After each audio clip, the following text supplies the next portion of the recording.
Christiane Taubira a été une première fois insultée par une candidate du Front National dans les Ardennes, qui n'a été d'ailleurs que suspendue. Ça, c'est une première. Et une deuxième fois à Angers par des enfants guidés par leurs parents qui l'ont traité de guenon. Et qui a protesté à l'époque ? La classe politique, où était-elle ? Où était le président de la République ? Où était le Premier ministre ? Vous savez ce qu'elle a dit ? Vous l'avez entendu, Christiane Taubira. Aucune belle et haute voix ne s'est levée à ce moment-là. D'abord, moi, je me réjouis qu'aujourd'hui, peut-être avec retard, mais aujourd'hui, enfin, l'indignation s'exprime et le refus, en particulier des plus hautes autorités de l'État. Deuxièmement, je dis et je donne raison à Madame Taubira, pour qui j'ai le plus grand respect, sur 2 points fondamentaux. Le premier, c'est elle n'est pas là pour se plaindre.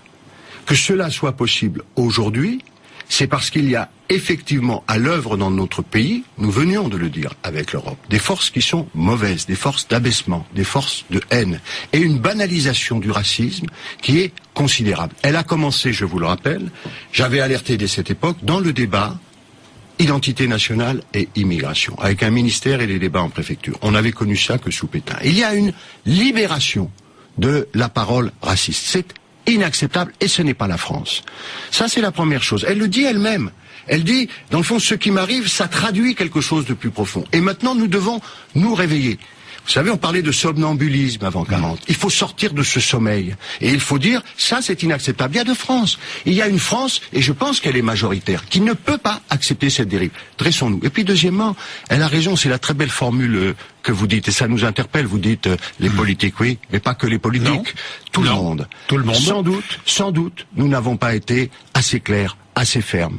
Et c'est pour ça que maintenant, à nouveau, et je le dis pour mon camp, pour la gauche, on va pas faire un pas en arrière. On va pas s'excuser d'être de gauche. On va pas s'excuser de prendre des mesures sociales pour les plus démunis. On va pas s'excuser d'être antiraciste. On va pas s'excuser de défendre l'éducation nationale. On va pas s'excuser. Oui, ce sont nos valeurs et il faut qu'on les porte plus fortement. Et je trouve que ce qui se produit, le ton même qui a été employé par Madame Taubira, il est important. Il s'adresse aux politiques, mais il s'adresse aux intellectuels, il s'adresse aux journalistes, il s'adresse à tous les citoyens. À tous les citoyens. Et je pense qu'elle a eu raison de le faire. Hier, l'Assemblée nationale, moment fort, Assemblée nationale, applaudissements vers Christiane Taubira, l'UMP ne bouge pas.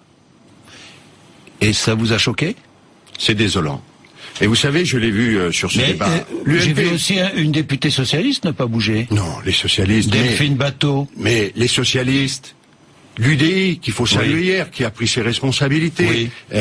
Ce combat-là, c'est le combat de tous les républicains. Mais vous savez, on l'a eu sur la discussion fiscale. Regardez, actuellement, tout le monde parle de fiscalité. Il y a le ras-le-bol fiscal. Moi, je dis qu'il y a le ras-le-bol de la fraude fiscale aussi, quand même. C'est 80 milliards d'euros. Et ça veut dire plus que le budget de l'éducation nationale. Nos déficits annuels, on tolère ça. On prend des mesures, elles sont quand même plus que nécessaires. On prend des mesures pour lutter contre cela. On aggrave les délits, on crée un parquet, on allonge les délais de prescription, tout ça est naturel. Et l'UMP qui, à longueur de journée, en rajoute, qui elle-même avait fait des prélèvements fiscaux, dans un combat contre la fiscalité, n'a pas voté ces mesures contre la fraude fiscale. Donc l'UMP est perdue. L'UMP aujourd'hui, dans le fond, elle scie à mon avis la branche sur laquelle elle est assise par défaut de clarté. On le voit même sur l'écotaxe, on ne sait plus quelle est leur position. Mais elle fait la campagne, pas la sienne, pas celle d'un grand parti d'opposition qui devrait faire des propositions, qui est la droite républicaine, c'est ça l'UMP. Elle fait la campagne du Front National en permanence. Donc il faut qu'elle reprenne ses esprits, et lorsqu'il y a un combat pour les valeurs que nous partageons, les valeurs de la République, la gauche n'en est pas propriétaire, le centre non plus. Bien sûr que l'UMP ne s'y associe pas, c'est incompréhensible. Vincent Peillon, est-ce que vous avez lu le blog de Jean-Christophe Cambadélis, vous l'avez peut-être entendu, qui est votre collègue, et qui écrit, je vous lis juste un extrait. J'enrage de voir la gauche l'arme au pied face aux remises en cause de la République. J'enrage que l'on puisse traiter une ministre de guenon sans manifestation politique. J'enrage que l'on puisse remettre en cause le droit du sol sans combat. Vous êtes d'accord avec lui ? Parfaitement, je crois que nous sommes tous d'accord. Allusion à l'affaire Leonarda ? C'est la bataille idéologique et la bataille culturelle. Où est-ce qu'on en est avec la petite Leonarda ? Est-il vrai, j'ai lu dans Le Point, que un professeur lui serait proposé pour qu'elle puisse poursuivre ses études ? C'est faux, c'est un écho dans le point. Il y a la famille qui a fait, vous le savez, des voies de recours juridiques. Elles avaient été épuisées dans un premier temps, mais nous sommes un grand État de droit. Le président de la République a fait une proposition à cette jeune fille qui a la possibilité de l'accueillir. Elle est toujours d'actualité, cette proposition. Elle ne le souhaite pas, manifestement. Mais la proposition est toujours d'actualité. Bien sûr, le président de la République va pas changer de position. Et puis c'est la France. Nous sommes capables de le faire. Je développe en plus une politique de l'internat. D'autres peuvent en profiter. Donc nous sommes dans l'état et dans la situation que nous avions connue. Ce qui est positif dans cette affaire, c'est que nous avons quand même pu réaffirmer ce que sont nos valeurs. Et je tiens à l'affirmer. Nous accueillons dans nos écoles, il y a d'ailleurs un très beau papier ce matin dans Libération qui le dit, tous les enfants, sans leur demander leur origine. C'est la tradition française, elle est noble. Et nous avons cette sanctuarisation qui fait que, pour protéger ces enfants qui sont dans des situations difficiles, mais aussi nos enfants qui sont... C'est-à-dire sanctuarisation, Vincent Payon? La sanctuarisation de l'école, ça veut dire ce que vous avez vu, c'est que on n'intervient pas dans l'école et que nous accueillons tous les enfants. Là, vous êtes intervenu dans le cadre de l'école, mais bon. Non, pas du tout. Concernant Léonarda, enfin. C'était une sortie périscolaire et c'est précisément par... Non, mais attendez, laissez-moi. Oui, allez-y, que précisément, nous avons réaffirmé, nous avons dit là, il y a un problème. La France, c'est d'ailleurs, et la jeunesse, légitimement émue.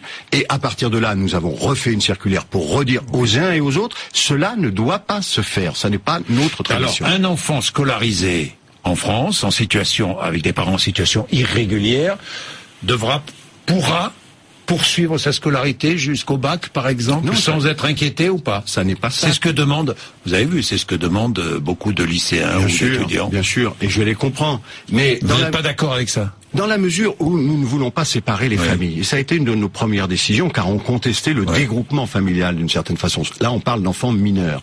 Lorsque les parents sont en situation où ils ont épuisé leur voie de recours et peuvent poser eux-mêmes problème, il est naturel, et c'est ce qui s'est fait là d'ailleurs, à la demande que les enfants soient expulsés avec les parents. Que les enfants aille avec les parents. Ce que l'on ne veut pas, c'est que cela se passe dans le cadre scolaire où les déchirements sont profonds, et donc cela doit se produire avec les formes qui sont nécessaires. Je tiens à vous dire la sortie de l'école. Je tiens à vous dire quand même que cela concerne très peu de gens et que notre pays reste un pays qui assure et qui assume ses responsabilités d'accueil, en particulier à l'égard de la jeunesse.